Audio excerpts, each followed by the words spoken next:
की सुरक्षा की गारंटी मिलनी चाहिए। सुरक्षा सबसे प्राथमिक शर्त होनी चाहिए। सत्ता के संरक्षण में पल रहे गुंडे, माफिया, अपराधी, लुटेरे, ये सब के सब मेहरबानी करके या तो उत्तर प्रदेश छोड़ करके चले जाएं।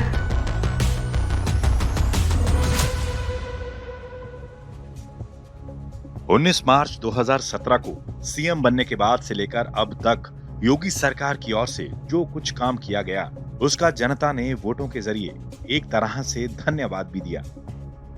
2017 से लेकर साल 2022 तक जिस गति से उत्तर प्रदेश में तरक्की हुई, जिस गति से करप्शन पर लगाम लगा, जिस गति से अपराधियों का सफाया हुआ, उसी गति से योगी को जनता का साथ भी मिला।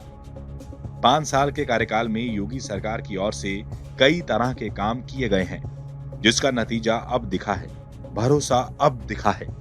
चलिए अब आपको बताते हैं योगी सरकार के वो खास काम। अपराध पर लगाम, माफियाओं पर कार्रवाई, भ्रष्टाचार पर नकेल, anti Romeo squad, anti love जिहाद कानून, विकास को रफ्तार, किसानों का खास ख्याल, कोरोना में संभाले हालात, कांपने लगे अपराधी।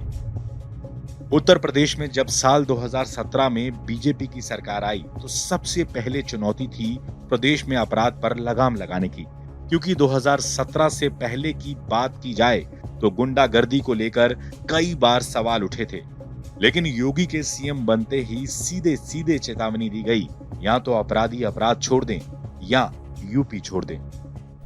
सत्ता के संरक्षण में पल रहे गुंडे, माफिया, अपराधी, लुटेरे, ये सब के सब मेहरबानी करके या तो उत्तर प्रदेश छोड़ करके चले जाएं, और अगर उत्तर प्रदेश में रहेंगे तो फिर उनके लिए 2 जगह होंगी।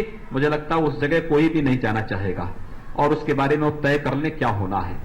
अब इसका नतीजा ये हुआ कि प्रदेश में ताबड़तोड़ इनकाउंटर किए गए, बैक टू बैक कार्रवाई की गई, 150 से ज्यादा अपराधियों को ढेर किया गया, 11,000 से ज्यादा अपराधियों को गिरफ्तार किया गया, और अपराधियों में खौफ ऐसा आया कि वो खुद ही थाने जाकर सरेंडर करने लगे।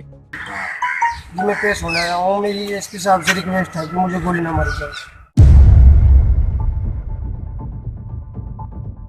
माफियाओं से परेशान यूपी की जनता को एक उम्मीद साल 2017 मार्च में जगी कि हाँ, अब कोई सरकार आई है जो कुछ करेगी, माफिया राज का खात्मा होगा, और हुआ भी कुछ ऐसा ही।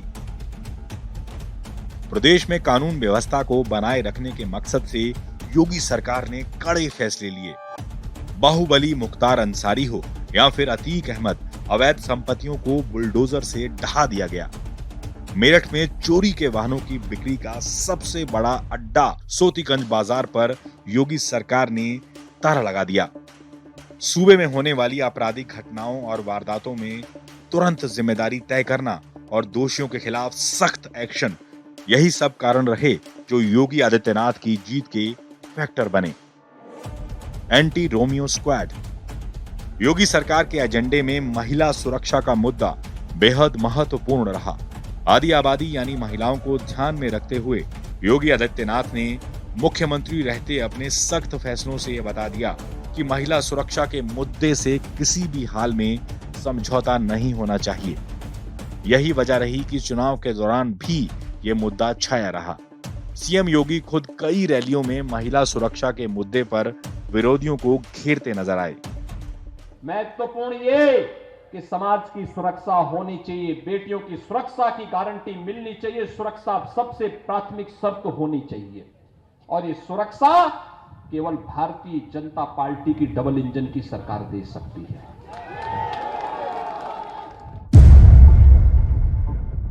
यूपी में पहली बार 5 इंटरनेशनल एयरपोर्ट के लिए काम किया गया है, और ये सब हुआ है 5 साल के योगी सरकार के कार्यकाल में।